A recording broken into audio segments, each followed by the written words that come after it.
Hi, everybody. I'm Mandy, and this is Mandy Speaks Up. I welcome you on this episode, which I'm super excited because this story is going to be a little bit different for the fact that Juanita Brown's story is one of so many that enter into this cult, this church, and they may not be up in the ladder, and so they may not notice a lot of the abuse that goes on, that people have attested and have claimed that, by their regard, that there are emotional, psychological abuse going on.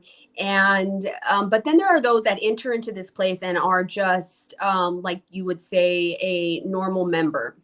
And so I want to talk with her and Juanita Estrada Brown. Okay, she's going to share her story after 30 plus years leaving the Door Christian Fellowship Church. It's connected to the Potter's House CFM Church cult. It just goes by another name, and this name is the Door, in San Antonio, Texas. And yes, it is still there today.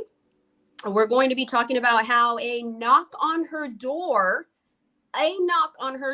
changed her life, but also how perhaps choosing to not become a teen bride, graduate high school, and go to college probably led her out of that place years later and kept her from so much more scars and wounds. And when I first asked Juanita if she would share her story, she told me something like, "Well, I don't really have a big bad, story to share like some other people that I've interviewed." And I really wanted her to share her story because even though she may not have this big bad story that others may claim that they have, and I've interviewed people like that, and I have one. But the fact is that she still was a witness to the fear that they instill inside of you, the fear of hell, the fear of the rapture, the fear of the pastor, also known as the cult leader, because basically these men, these leaders are treated like royalty. So submission to this man and other leaders, which are all male, becomes a top commandment. And so the fear of questioning, the fear of leaving, the fear of being cursed, the fear of going to hell, this is all psychological and emotional abuse. And that's why I wanted Juanita to really share her story, because there may be those that are watching that are either in this church or they have left. But because they don't have a big bad story, they just assume that, well, no, why should I share my story? But I'm so thankful to have you here to share your story, and because I want others to see that you can experience the fear of just being in this environment, and that is enough. Like, that's a red flag. Okay. And so thank you for being here. And so we're going to go into your story, Juanita. I want you to start with the knock on the door and how a knock on the door changed your life at 15 years old. Yes. Thank you for having me, Mandy. Yeah, I grew up Catholic, and I always thought I was a really good girl. I loved going to church, did all the sacraments as I was supposed to in that religion. But our home life was difficult, like I'm sure a lot of families. My mom was a single mom, raising 3 daughters, and then in addition, 3 grandchildren. And being a single mom, she had to work a lot, and a lot of the responsibility to care for the grandchildren or my nephews and niece fell to me or my other sister. And so I remember it was just one summer day that I was at home watching the 3 little ones, watching TV, and having a knock at my door. And it was a young woman who asked to share the gospel with me, gave me a tract, invited me out to church, witnessed to me, and asked if I would want to say the sinner's prayer. always having kind of been shy, non-confrontational, I decided that I would go ahead and pray that sinner's prayer, more so just to, you know, to appease and be done with it.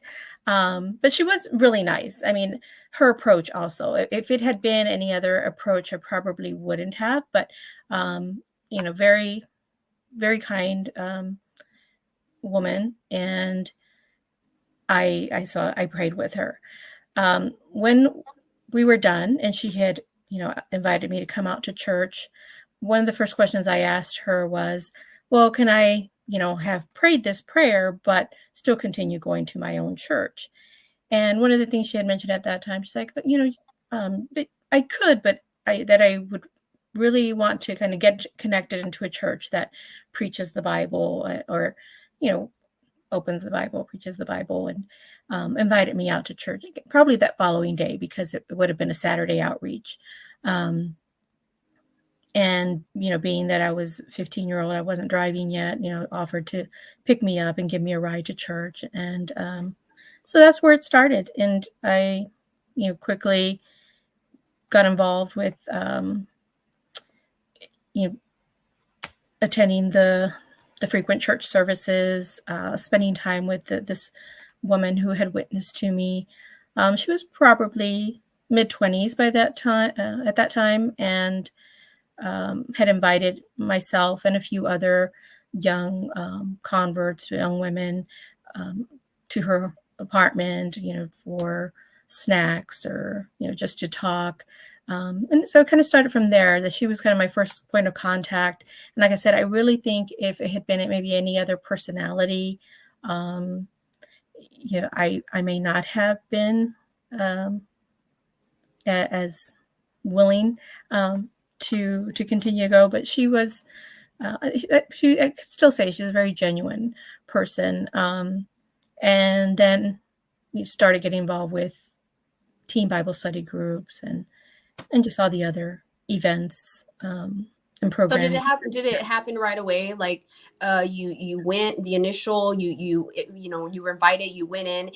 How long after were they now inviting you every day? Because now this isn't just like a Bible study. Now they're asking you to come basically almost every single day. Right.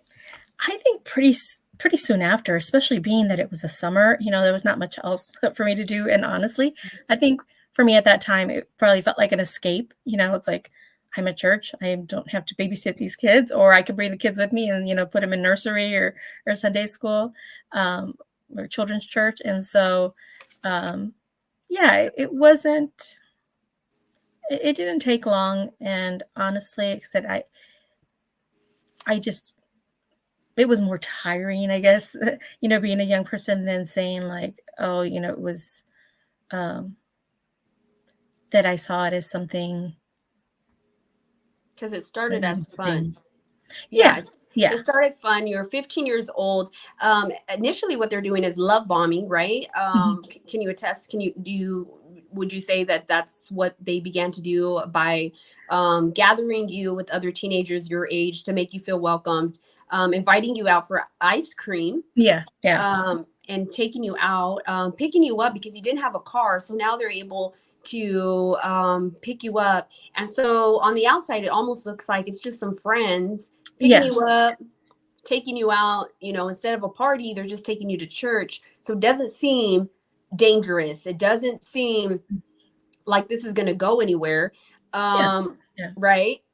But I wouldn't have recognized it, excuse me, as that initially. But yeah, like you said, I mean, and again, having been kind of a shy, introverted person, and all of a sudden, around people that seem genuinely, wanting to spend time and befriend me. Yeah, that was an appealing. So it feels like, hey, they're just my friends. But then it starts, now they begin to teach you how to recruit other people, which is converting. So now you're a convert, you're a baby convert. That's what they like to call it. And now they're teaching you how to recruit because you're a 15-year-old, hey, you or an adult, it's going to be easier for a 15-year-old to convert other teenagers than it would be for an adult. So now they have exactly what they want. And so they're teaching you how to recruit. But you say you have some regrets about recruiting others to this place. Well, Yeah. what? And I just want to jump ahead a little bit. Sure. The woman that ended up knocking on your door when you were 15 years old also has come to conclusion of, I regret ever inviting you out. Would you like to share that really quick? Yeah, it was actually just a few months ago. I was back home in San Antonio visiting, and my sister, who had also been part of the church as a result of me having invited or brought in family members, though she's no longer attending, has been in touch with this person that had initially invited me, who's also no longer attending, and mentioned to me that she had told her that, and I clarified that since we last spoke, she says that she remembers me fondly, and if she had known then what she knows now, she wouldn't have shown up at my door and dragged me to church. Wow. And, and that she ended by saying to please give me a hearty apology for like ever having gotten me involved. Wow. And, I never like once really blamed her or, put any fault on her because, at that, not that I wasn't willing to take responsibility, but I did the very same to others, so like at the time you really think you're doing God's will or you're doing right. So you don't recognize it as having been something, that you did wrong.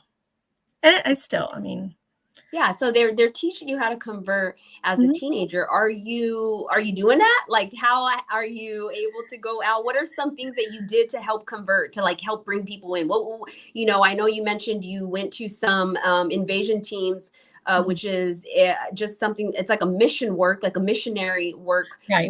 where you go overseas and help convert. And so those were techniques that you did to help convert others. And you shared some pictures with me.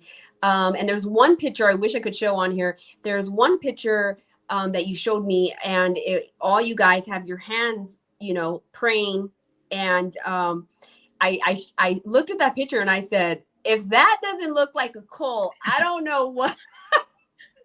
Yeah, everybody looked exactly the same, and it just, I mean, I'm like, that picture alone. But you were an invasion team, you were doing missionary work to help convert others, so that was one technique that you did, right?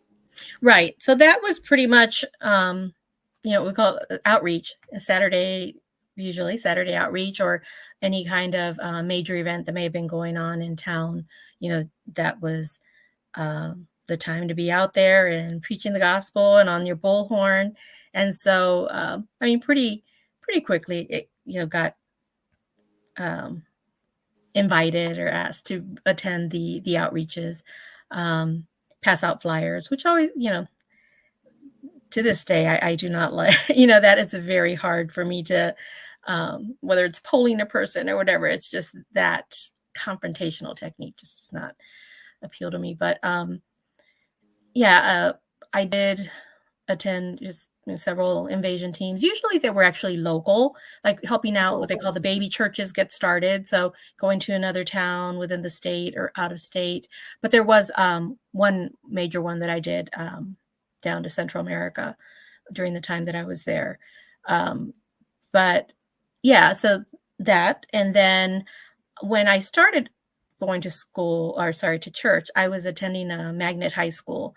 And because I didn't really have, being a magnet school is everybody around the city, I didn't really have anyone that I knew or could befriend just because it was so far. You had to be bused. It was not like I could continue, or it was hard to maintain those relationships outside of church or outside of school hours.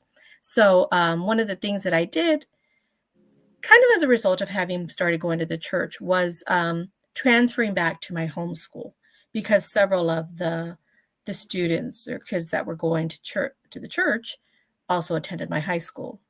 So it was kind of a matter of coming and having that support and being among Mm. saved peers type of thing.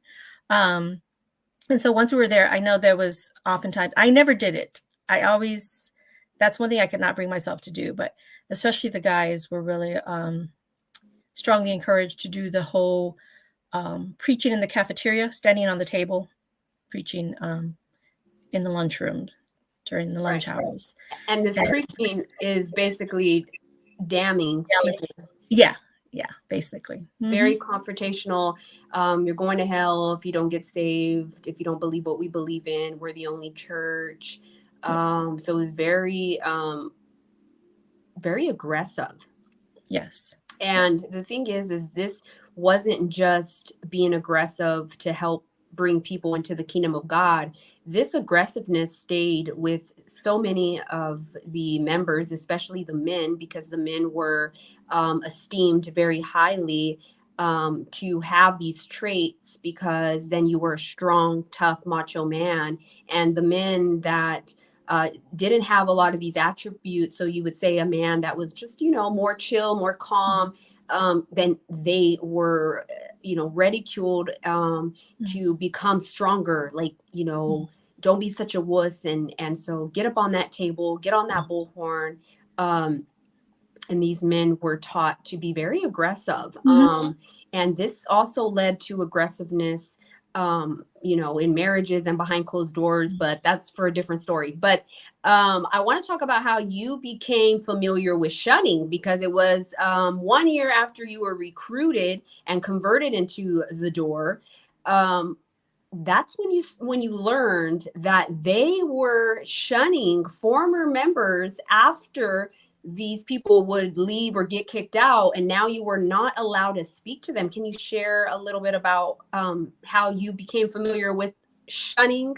Yeah, the major, couldn't help but notice, maybe it had been occurring, beforehand, but I didn't recognize it. But it was the fact that all of a sudden we learned that our pastor, the pastor that I got saved under, was being sent back to the home church.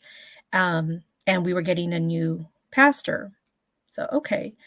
But then I learned that while I didn't really have a relationship with, they seemed like nice people. It wasn't long enough time that they were there for me to really develop a relationship, but they seemed like really kind people. But there were other members that I knew that did have relationships or friendships with them. And so once they left, I remember some of those people telling me that they were told that they could not have any communication. They shouldn't be talking to those pastors anymore. They needed to cut them off. And I remember being so confused, like, what did they do that was so wrong that, I never saw or recognized? And it's one thing, I would see as far as many times over during my time there of people being, sent back for redirection but the fact that then they were just cut off and nobody was supposed to have any communication with them.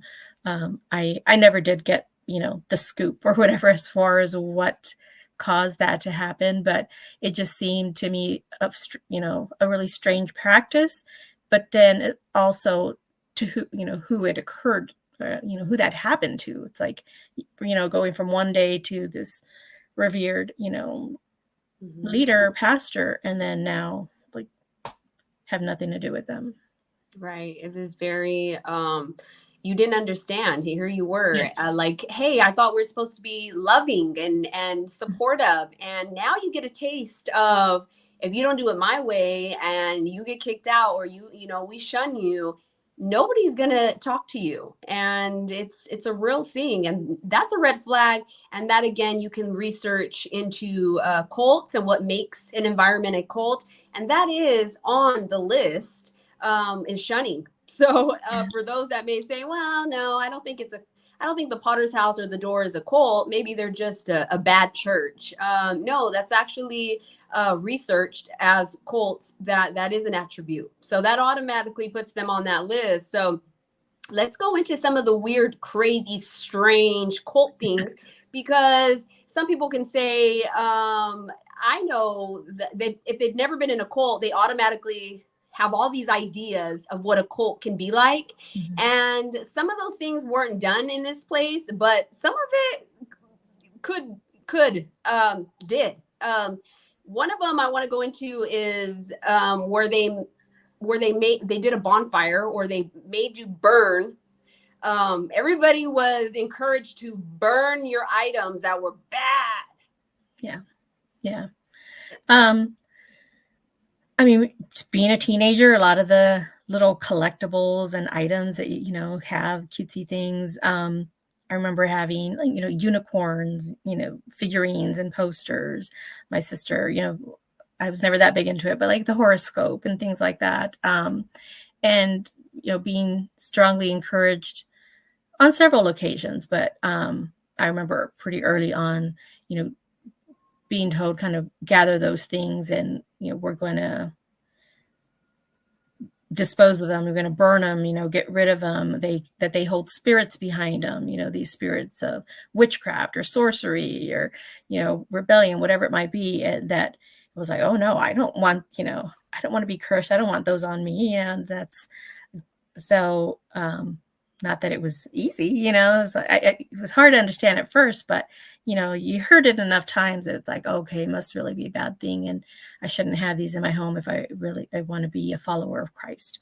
And so, yeah, it wasn't just one event. I mean, it was something that was kind of preached on regularly, especially if you had something going on, some difficulty or some illness or whatever. It was always kind of brought around to like, what are you holding on to, or what, that it was there must be a reason that, you're attached to this, item, or this feeling, whatever it might be. And so look around you, look in your household, what are you holding on to? And you need to get rid of that. So, yeah. And those were like, some of the things that I remember. It's like, oh, unicorns. Oh my Anything having to gosh. do with unicorns I had to get rid of.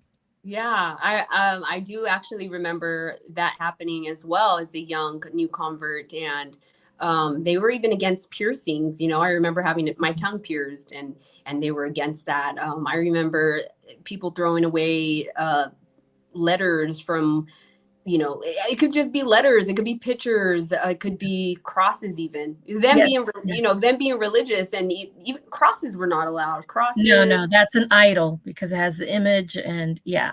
any jewelry with a cross on it was a no-no. Mhm. And angels. Yeah.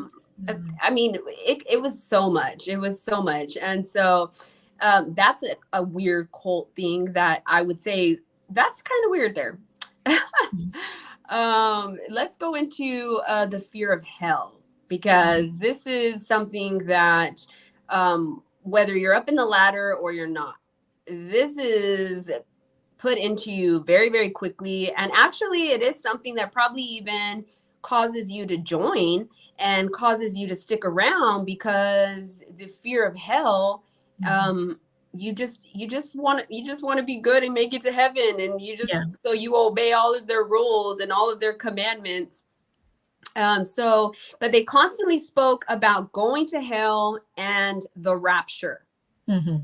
So, and you talk about an incident that they did that was very, very weird. Another weird culty experience I would like you to share about something that they did one evening or one day at this church, to really show you the fear of hell and the fear of the rapture. What did they do? Yeah, it actually happened during the time I was there. It happened at least a couple of times, but that first time I recall, we're just in the middle of a service, pastor's preaching.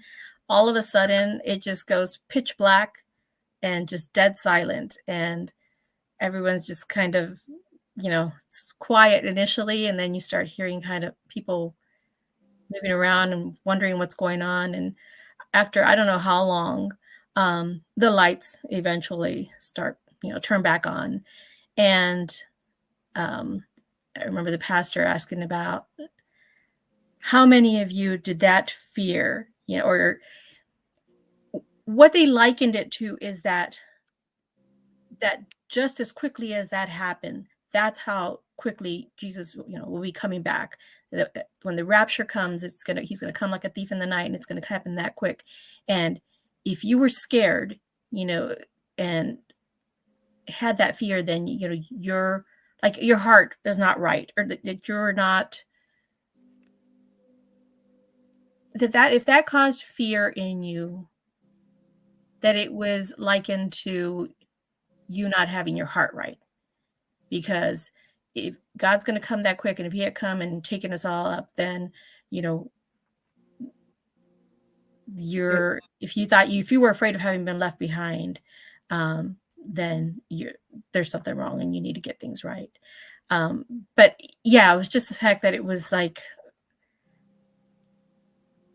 all of a sudden, Yeah, it was more than just the thought of like a power outage. It was just the fact that it was the time that it took, and just being pitch black, and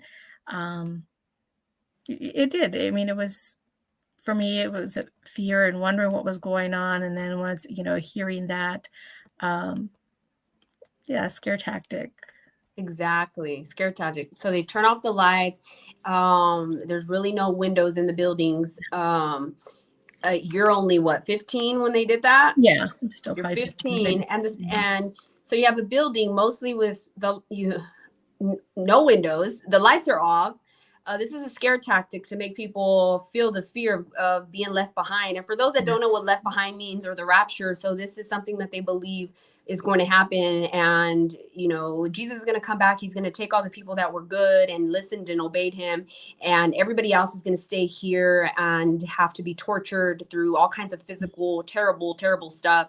And high chances that you're going to end up going to hell if that happens to you. And so they turn off the lights, and they want you to feel that fear. And basically it's to keep you in submission, and to keep you obeying their rules, their laws. And very good scare tactic for, especially if you're a young girl. But the thing that is very risky for me, for you sharing that story, is they're turning off all the lights. You're 15 years old.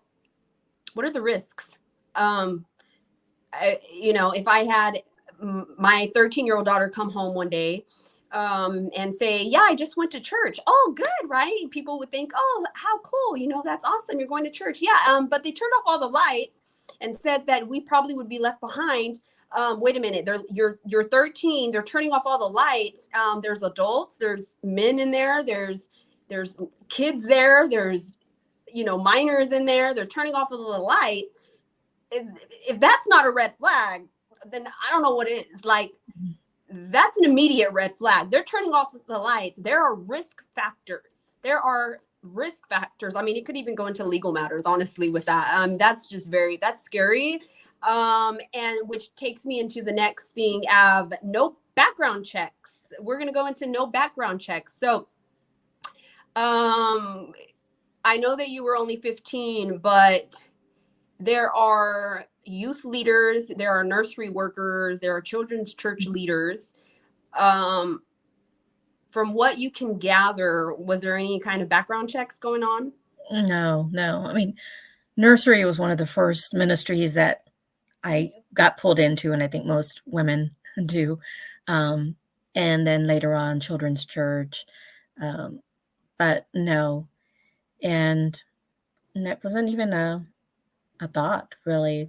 I don't think that would be something that, it's just part of your duties, part of, serving, being part of the church and serving others, and you just do it. But so no background check done on you? No. And I, just to throw this in there, I had at one time I was also the children's church youth leader's wife. Mm-hmm. And I can say that we never, not once, had a background check done on us. Of course we were clear, but if there was no background checks on us, that means I don't think anybody was having background checks being done on them. Right. And on my last interview with Tiffany, If you haven't checked that out, all the links to my other interviews are going to be below soon. So I want you to check those out. But with Tiffany, there was an incident where there was a predator in the cult, but because there was no background checks, they didn't know that, and eventually the man did proclaim that in his testimony that he was a sex offender, and even with that, they still didn't do anything about it. With her knowledge and with the knowledge that she states that they didn't do anything about it, and they actually thrived in the fact that his testimony was so bad and gross and terrifying, but at least he was coming to church now. Mm-hmm. So they were very welcoming to him. But apparently to these pastors that, welcomed you, or that were the pastors that when you got saved into the San Antonio, Texas church, they got shunned.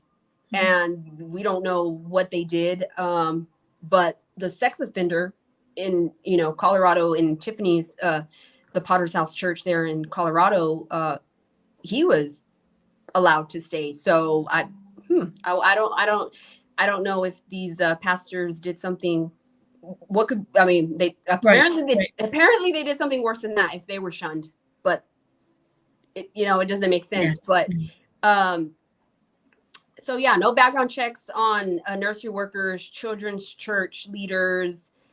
So I want to go into, you are now being encouraged to be a teen bride. And that's actually when you started getting some red flags, I believe, and you started thinking something's not right. Because now they're encouraging you to, hey, it's time to get married. And you're like, what, 16, 17, 18 years old?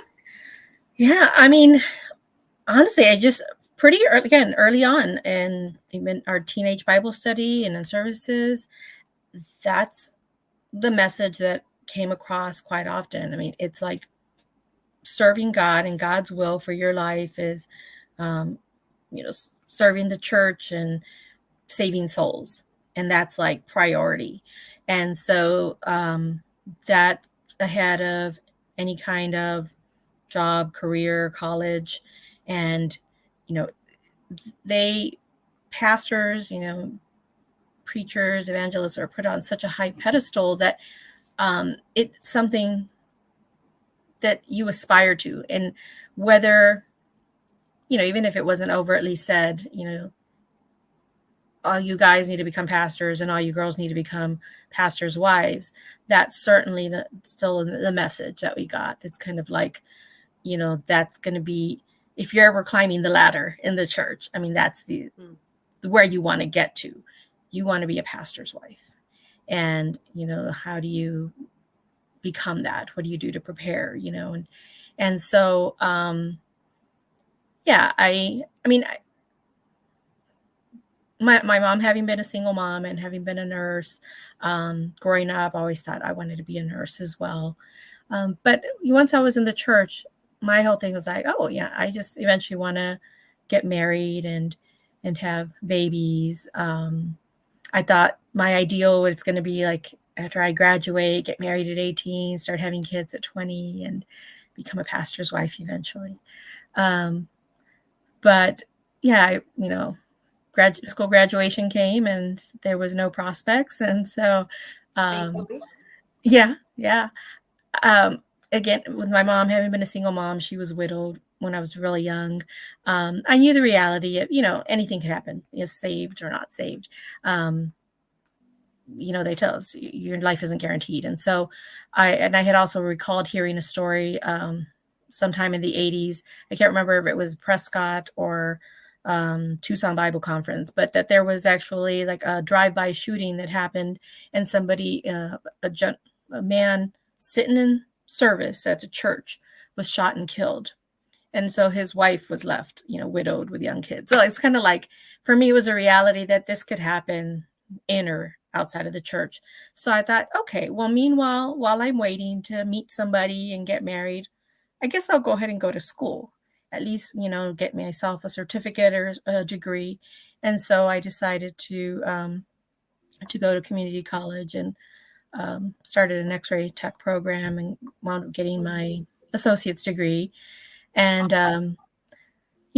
so now I'm 20 and still no prospects. The church was growing, but I mean, it's still pretty slim pickings, I guess.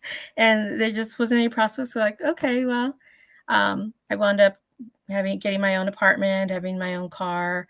And congratulations. Because I just want to share, like, for other people, they might be like, okay, well, what's the big thing? The big deal? Okay, she went to college, she got her own car, her own apartment. But you have to understand that in this place, teenage girls are encouraged to marry ASAP.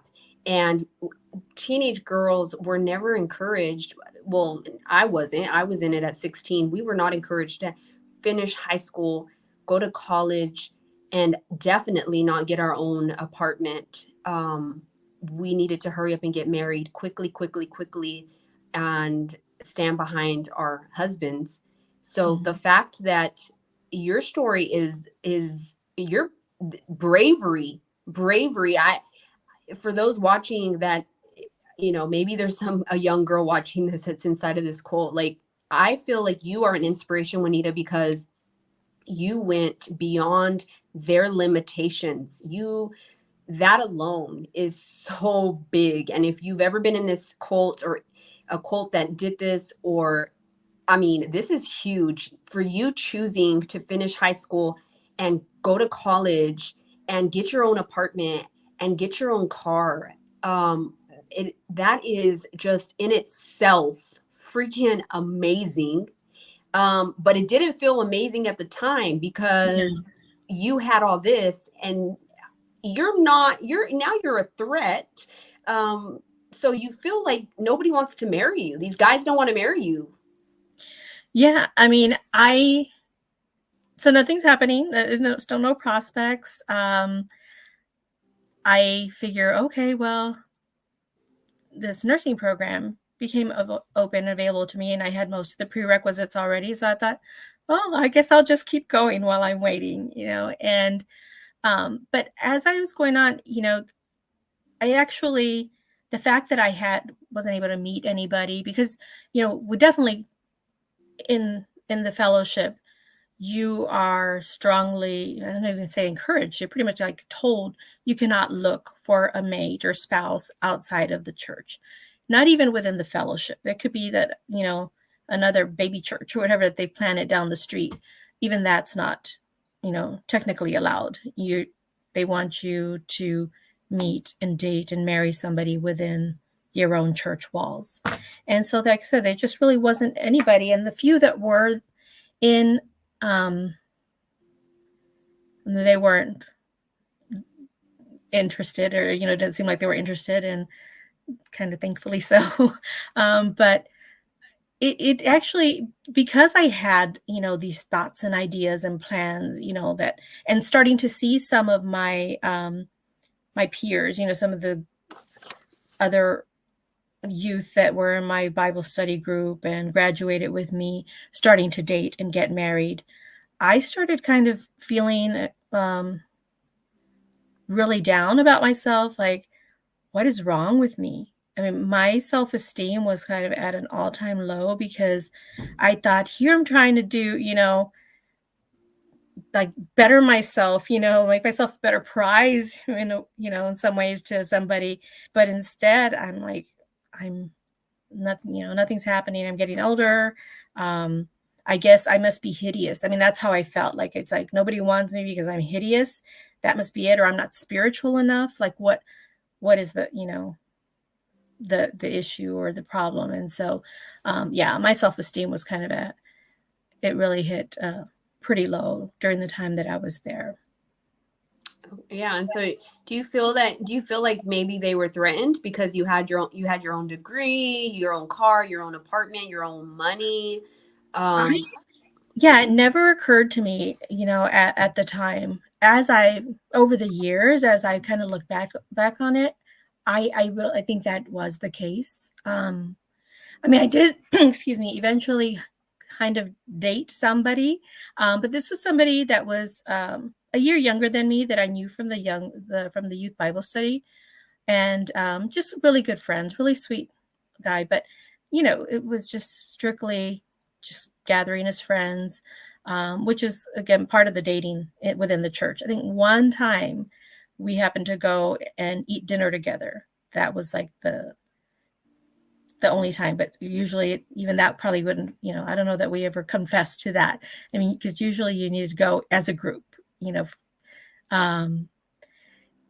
but I remember shortly after that, people starting to talk about, oh, when you and so get married. And I was like, wait, that's no, like, this is something I had been wanting, but, or thinking, that I had wanted.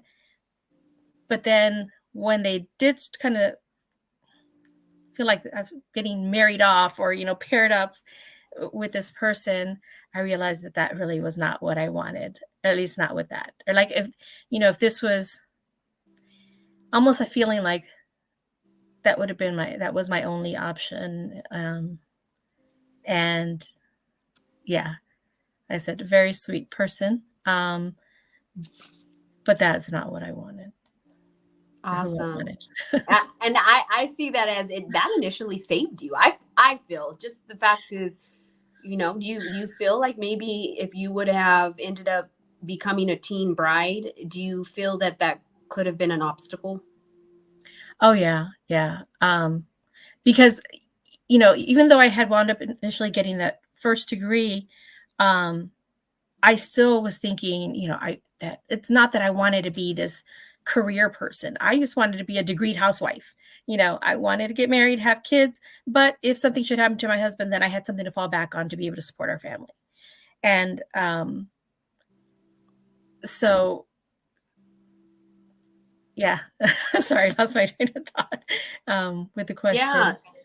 So let's go into some of the ways that kind of helped you eventually get yourself out of there. But before you left, there's a whole layer of the fear of leaving, the fear and the curse of leaving. And so even though someone can get to that point of like, okay, I'm going to leave this place.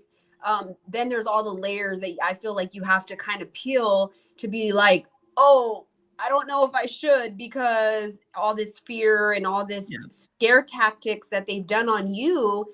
Now we have to clear that. And that's really hard to do, especially if you've done it for years and years and years. And you eventually left in 1995. And so one of the things that I thought you could, maybe helped was that you met a friend outside of the cult, because you are not encouraged to meet people outside of the cult. But you met a friend outside of the cult. You ended up going on a trip. And you can share about that. Yeah.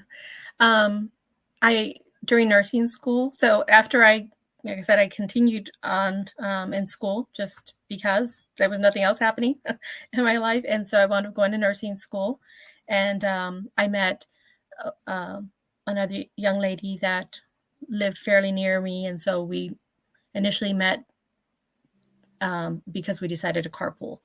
And she had a somewhat similar background. She came from a very conservative church with the women, no makeup and long skirts and dresses. And so, we just became close with the carpooling and started spending more time together. And she was actually in a dating relationship though, and I wasn't, but we still kind of like, wanting to go and just experience life or explore and do things. And so we wound up probably within that first year of knowing each other, decided to take a trip to Cancun. And it was a cheap trip we could do, pretty affordable. And so she and I wound up going there. And during that time, it was just, the fact that, again, that curiosity and being so far away from people, thinking that, nobody would see, decided to try drinking, for the first time, and not knowing, alcohol, it was just kind of like, or remember ordering things that I remember hearing, like, I can't even remember now, and I'm getting so sick. but it was just that, we did have a fun time, it was just like, oh, even without the drinking, this is something that people enjoy, vacations, or having fun, spending time, and I don't know that wouldn't have been something that I would have been able to do with anybody else in church. Again, even without the drinking. So, as once we came back and just we started spending more time together, started going out.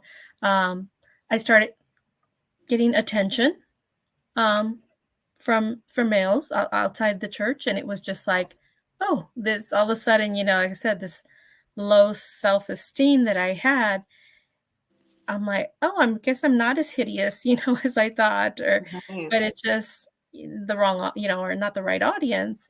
But you're So just experiencing teenage stuff, right? Like you're just yeah, so by this time I finished up the X-ray program. I'm 19. Started the nursing program. I'm 20, so 21. Yeah, early yeah. adulthood, and yeah. So this kind of all led up to just starting to meet people, and still going to church though, and still, being very aware and trying to, be cautious about not crossing certain lines because I was afraid. I mean, there's, much of the messages, like you mentioned, with hell or rapture, and it is, a lot of it is biblical, it is scriptural, but just the way it's fed to you, so it's always talking about backsliding, being like a dog returning to their vomit, and you're either hot or cold, there's no in between, turn or burn, black or white. And so eventually I felt like I did kind of cross a line to where I could no longer, without guilt or condemnation, continue going to church.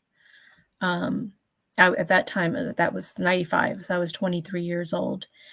But I remember the fear that I had in that time, right after, especially leaving church. I would say that at least the first 6 months, I mean, when I was driving, kind of being like super cautious, super careful, because I'm thinking, if I'm in an accident and die, I'm going to go to hell. If, any kind of thing that I needed to like just stay alive, pretty much. And eventually, though, it almost kind of like I wound up going, I feel like, so far an extreme because of those beliefs. Like I said, probably 6 months, it was still kind of very, fearful. And then after like 6 months out, I felt like, okay, well, if I'm going to go to hell anyway, just for having left the church, well, I may as well do this or that because I'm going to go to hell anyway. So it was kind of like, again, it was very much an imbalance. I'm getting my first tattoo, at that time, to the yin and yang, because I felt like, it's like Perfect. not, that it was that lack. I recognize that lack of balance after, that. Yeah. So you were just enjoying life as a young 20-something-year-old, but then having to feel that guilt and the fear and the fear and the fear and the fear, and it just piles. And so at this point, even after you leave, you don't really consider this place a cult, right? It's not until you meet your husband and share some stories, and yeah, I really felt like for the longest time that it was just my own doing, that it was I just decided that I wanted to do my own thing, and that wasn't, and the church taught that that was wrong, that was right, so I could no longer be there. Like, like I wasn't, in other words, I wasn't kicked out, I kicked myself out. right. Because I chose to, make these decisions that I know were not right, as far as the church went. And it's about a year and a half after I left. I did, date during that time, and I eventually wound up meeting my now husband. And it progressed really quickly. We met end of January, moved in by March, got engaged by May, and by that time I'm 25, he's 29, and he was a military guy that had been on his own, and he was ready for that next step. And I've been ready since I was 18, to start a family, 18, 20 years old. So, we started talking about having a family, right away. But one of the things that I told him, it was like, okay. And like, I recognize that this last year and a half that I've been out of church and doing my own thing and experiencing, young adult life, that I was not right with God during that time. And that now we're going to get married and start a family, that I need to get things right, because it would no longer just be about me, but, that I would have this responsibility. And so I talked about, if we're going to get married, I also want to go back to church. He had not that some similarities in the background. Again, I had initially been brought up Catholic. He was brought up Lutheran. He became saved or became a Christian as a teenager in a youth group. And but neither of us were serving God when we met. But I told him, this is something that I knew that I need to do. Like, I've been in the wrong this past time, and I need to get things right. And this is a perfect opportunity. So he was in agreement with me on that. And but having only, known the Catholic Church and then salvation having been in the door, my initial thought is, okay, we're going to go back to church. We're going to go back to the door. And I remember him telling me, and I thank God still to this day, that he was like, no, if we're going to go to a church, I want us to go to a church where we can have kind of like a fresh start. Our own, as a family, we'll find our own church. And that's what we wound up doing. And still, to this day, we consider ourselves a Christian couple or Christian family. So, like, I don't know, I feel like I never lost that faith. Again, when I, thinking back those early years that I got married and had kids, I would still say that it was all my own doing. And I didn't recognize anything necessarily with the church. When that came, but actually my husband I did share stories about, when we were dating, about me having been in church, and like no TV being allowed, and no dating outside the church, and different things. And I remember him being, I think, one of the first ones that ever remarked that sounded like, or that it was a cult. And I remember thinking, no, you just don't understand. Like, that you didn't go there. Like, it's not. But it was nothing that I really took to heart at that time. And I mean, I still, even during that time that I was gone in the first few years, I still had family in the church that I had brought, right? Yeah, that I had brought in. My two sisters at one time. One was attending at that time, but had my nephew, my niece. I had brought in former coworkers, schoolmates. Wow. So you were a good converter. Yeah, I mean. And I think it's because you're genuine, like being genuine and authentic. I think that has to do with the fact is, like, you're still who you are in that place. And if you're a genuine person, you're a genuine person. You know what I mean? And a lot of these people that are converting, they are genuine in the fact that they really believe that they're doing the greater good. But just like the woman who knocked on your door and, 35 years later or whatever, it was like, oh my gosh, I'm so sorry that I ever, did that, because she helped bring you into this environment that ended up being a cult. And you went in 1980, was it 83? 87. to You went in 95. at 1987.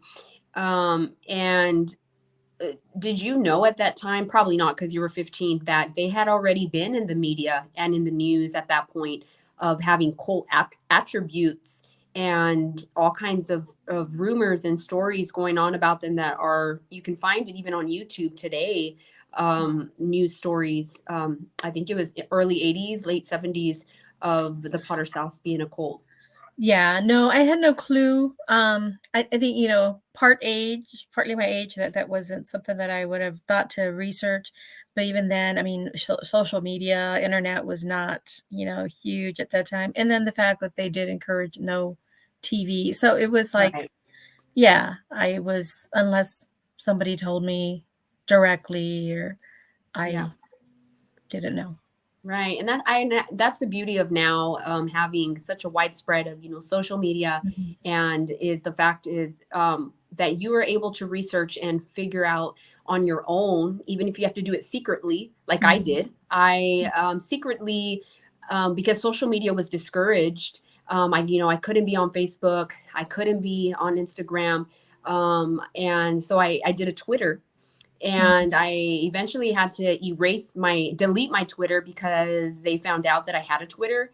Mhm. And they basically did a whole sermon about how that was so bad and you needed to get off of there. So even though they weren't pinpointing me, it was like they Yeah. did. So I went home and deleted it. But what happened was I eventually started a anonymous Mhm. Twitter, so they wouldn't know it was me. And thankfully, through that, I was able to come into contact with some people through Twitter, and they were professionals, that were outside of this place, and they, definitely, basically were the one of the first ones to tell me, I think you're in a cult. And it was like Mhm. a slap in the face, because it was like no one's ever really told me that to me, like, through one-on-one. They basically were like, I and they were professional, and they were like, I think you're in a cult. And thankfully that led me to researching about it, and Mhm. then I was able to leave. But I still didn't want to call it a cult, because if you say you're in a cult, people will think you're dumb, you're not smart. They have all these labels on you. I think And you don't wanna so, admit it to yourself either, though. I mean, it's just because mhm, that's, like, yeah, reflective of you, how, you know, right. that I didn't recognize. Yeah. Exactly. And so, but thankfully, by me admitting that it was a Kohl's, I was able to research, and and a lot of the people that have left and that are leaving are now knowing the truth. And so stories like yours, Juanita, are very, very brave. And so I definitely want to thank you again for coming on here and sharing your story, and giving a taste of those that come into this place, and they may not stay very long. But they do feel and see the red flags. And even though they might say, oh, maybe it's just me, I really hope that your story can show them that, these red flags are real. Trust yourself, trust your intuition. And I know that in this place, we weren't encouraged to, trust ourselves and trust our intuition. So we have no idea how that even feels. And so researching it is what's going to help you, is finding people outside of this environment, professionals even, that can hear your story and say, you're in a cult. Yeah. And I will say just quickly is, like I mentioned, I came out of it. I was still, my family was still in there. I'd attend weddings. I'd do harvest festivals, like no ill will at all. It didn't really hit me until some of my families and friends started leaving, and they sought me out. At Mm. knowing how it had been, had been out a while now and was still able to serve God, and, um, you know, coming to me with, like, those fears. One of them that was so fearful and trying to find any church to give a tithe to after she left, just because she was so fearful of God, like, striking her finances, and, that she would be, because she was robbing God, and so trying to find a church to give her money to, Oh my gosh. and she wound up getting pregnant out of wedlock and being afraid that the baby was gonna have some kind of deformities or anything, just because all, the curses and the things that they say Oh will happen my. when you leave. But, Right. And so that's actually, because I've seen some comments, over time, people say, that happened so long ago. Why are you people still, some of you still kind of feeding on this, or like, and I said, for me, it really didn't even seem like an issue until, because I wasn't as affected, or I guess damaged, maybe personally, but I have seen since, as I've people that I love and that I brought in and have left, had very different experiences, and Mm. same teachings, but they were just much more affected because they listened a little bit more to what the pastor had to say, maybe. Yeah, they climbed the ladder. And when I say it like that, it sounds like you're just like, it's almost like a business, but if I don't know another word to say it, but if you're climbing the ladder, it's almost like you're just trying to get closer to God. And I'm speaking with experience. And so we'll do whatever it takes to get up there. But basically at the end of the day, I feel like you're just, you're submitting to a man that could be narcissistic, abusive, and psychologically emotional, and other claims, of course. But I just want to ask you this question: how are you in your life? Are you happy? Very much so. Yeah. Because I want to ask that, because one of the things is, if you leave this place, you will be miserable. You will not be happy anywhere else. So you look happy, so I want to make sure, so Yeah. people. Yeah. Like I said, I definitely heard about somebody I had run into a few years after I first got married, had my first son. And it's like, oh yeah, I finished nursing school. I'm a nurse now. And I have my son. And he's like, and I remember her commenting something along the lines of like, oh, God had such, like I was should be thankful that God had such grace on my life, because that was not kind of the way things should have gone, but by God's grace. And yeah, God is graceful, but so my husband and I met, we've just celebrated 25 years in September. I have Congratulations. thank you, 2 young grown adult men. My youngest is in the Navy now, and still working as a nurse. I'm kind of the best of both worlds. I work part-time, work from home a lot of the time, so I'm still kind of that degreed housewife that I kind of wanted to be. I did go on, even after about a few years being married, went ahead and got my master's degree too. And but yeah, I mean, God's been good, and Yeah, it just shows that, without the fear, right? You can live a life without fear. You can be yeah, happy. You don't have to do like the rules and their rules to be happy. And that's what I love about. yeah. I mean, I would hear about legalism even there, but it's like they didn't recognize their own words, Oh, of course not. Yeah, it was really, man. And what about the Holy Spirit being, the one that convicts you and guides you, tells you, that you're wrong, rather than or what you should or shouldn't do. And so yeah, it's that whole living in freedom, under grace and victory. And my accountability is to God alone, and not having to um, revere or worship a man, and be dependent on his word alone as gospel. Right.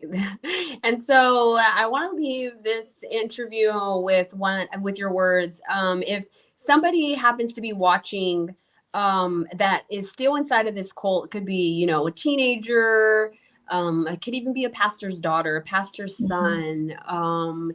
It could be someone who already started their own cult, their own baby church. Anybody who's watching, because I really hope that this interview is shared, and eventually leads to so many that may be in that place, and they don't have they're not on social media because it's so evil, and they can't have a TV because it's so evil, and they can't be reading, worldly books because it's evil, then but they happen to come on their, but they have YouTube. So, Yeah. or that my Spotify podcast, and you're listening to this, what would you tell them? What is something that you would like to leave them with if they're watching this and they're confused? They feel like something's not right. They feel like things have been going on. That are not okay, and they feel it, but they don't know what to do. What are some words you would like to leave them with? I mean, I want to point them to read the scripture for themselves, but I know that even, when you hear something so often that it's hard to think otherwise. I still sometimes find myself, having initial reactions to things like the word chiropractor or, certain things just because of sermons that I heard so long ago, Right. triggered, but Triggered. read the word of God, for yourself, and seek out other. And it's hard, I know, because when that's your whole world and you don't have any other contact. But if you're, in a workplace or in a school, and you come across somebody else who identifies as a Christian, even just having the conversation about, some of the beliefs and bouncing them off of people just to get that other perspective. I mean, I ideally, I would say like a professional, even as a psychologist, psychiatrist, Yes. therapist, but I know that that's not going to be somebody's first go-to that's in the church. So that's what I'm thinking. Anybody else who you have come to maybe respect as well. Even if hopefully they do identify maybe as a Christian, if that's, where you're, but even if they don't, if it's somebody that you respect, just having some conversation. And because it's always with a lot of things, sometimes others can see what we're not able to see. And so, yeah, it's a lot of times you don't know until you're out of that environment. Take a vacation, like just removed from the environment for a little bit does not automatically mean like that you have fallen away from God. You can be with God wherever you are. God is a big God. He's not confined to a building. Right. And so get out of that box. That's what I'm saying. Get out of that box for a little bit, right? Church is the people. Church is the people of God. It's not a building. It's not a fellowship, and it's I was just encouraged to read your word, do some research. As Mandy said, there's a lot of information out there, news stories, people's testimonies, ask questions of people that you trust. And if you can, find a therapist, maybe you have what is that, EAP through your work or school, take advantage, Yeah. And Google. Because I know, like you said, a lot of things you have to almost do in secret when you're there. And so those are like maybe some. Awesome. Definitely. There's also, I think his name is Steve Eichel. If you Google him, he does research on cult environments. And so he has the bite model, and you can look that up. The bite model, if you just Google the bite model, you will see the attributes and the list of what is considered a cult with, he's a professional and he researches about cults.